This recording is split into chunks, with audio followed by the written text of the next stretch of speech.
નહીં કવિ કે ઈ તો 8 શ્રાવણ ભાદરો ને આવું ઈ હોય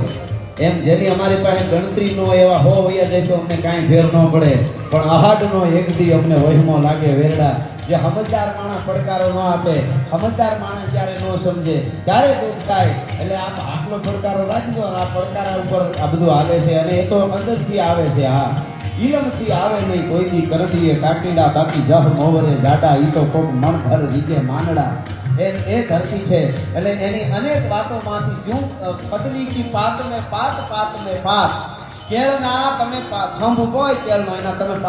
પાતળા એના ઉતારતા જાઓ તો આખું પૂરું થઈ જાય ત્યાં સુધી નીકળી જાય यूं कतल के पात में बात यूं कवियन की बात में बात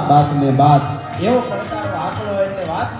વાતમાંથી વાત એ બધી વાતો આવતી જાય પણ ભગવાન કૃષ્ણને યાદ કર્યા એટલે આ મહિનો છે એ મહાદેવનો પણ મહિનો છે ભોળિયાનાથનો મહિનો છે ઓમકારના નાથ દાદો સોમેશ્વર જ્યાં દરિયાને કાંઠે છે ભૂગવતા દરિયાને કાંઠે બેઠા છે એટલે એટલા માટે મારે મહાદેવ ભોળિયાનાથના માટે એનો પણ એક અમારા શંભુપુરીજીના શબ્દોમાં છંદ કેવો હોય તો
કૃપા બહુ કરી છે વરસાદે ભગવાને ઇન્દ્ર મહારાજે.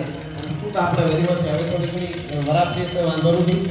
અને અમુક વિસ્તાર ગુજરાતમાં જેવો છે કે જ્યાં હજી ઓછો છે ત્યાં વરે પણ કૃપાનો વરસાદ દાદો સોમનાથ અને દ્વારકા વાળવાનું મન દેવી વરસાવતા રહીએ. અને એ કૃપાનો વરસાદ કેવો રહે બીજા બાળકના શબ્દોમાં કેવો હતો? બાપોલા કાળા ભોગોલા મતારી ભોગોલા કાઢી ભોગોલા કાઢી માટે ભૂતિના કાળા ભોગોલા માટે રાહની મતાની ભરી હેડી મારા ભેગી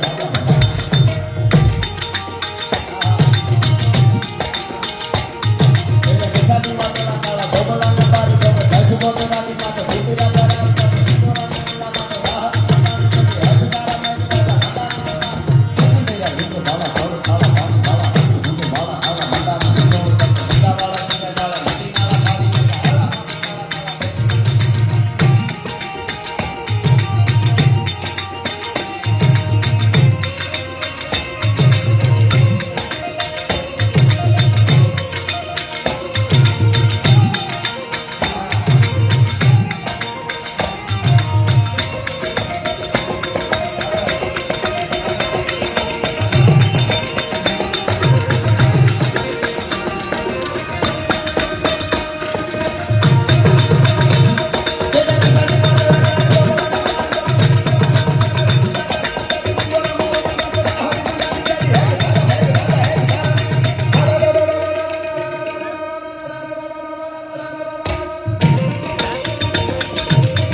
માંડીઓ વાગે ભરડે વાળ પછી ચોળજરની કીધી શેરડીઓ ગદકે લોહીની હા.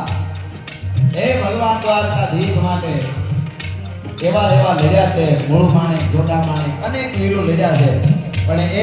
સ્વતંત્ર સેનાની હતા આમ તો બધાય અંગ્રેજોને સામે લડ્યા છે. અને એ જ્યારે યુદ્ધે ચડતા હતા ધર્મના માટે ભૌમના માટે દેશના માટે રાષ્ટ્રના માટે એનું કામી સાહિત્યમાં વર્ણન કરવું જો રાજા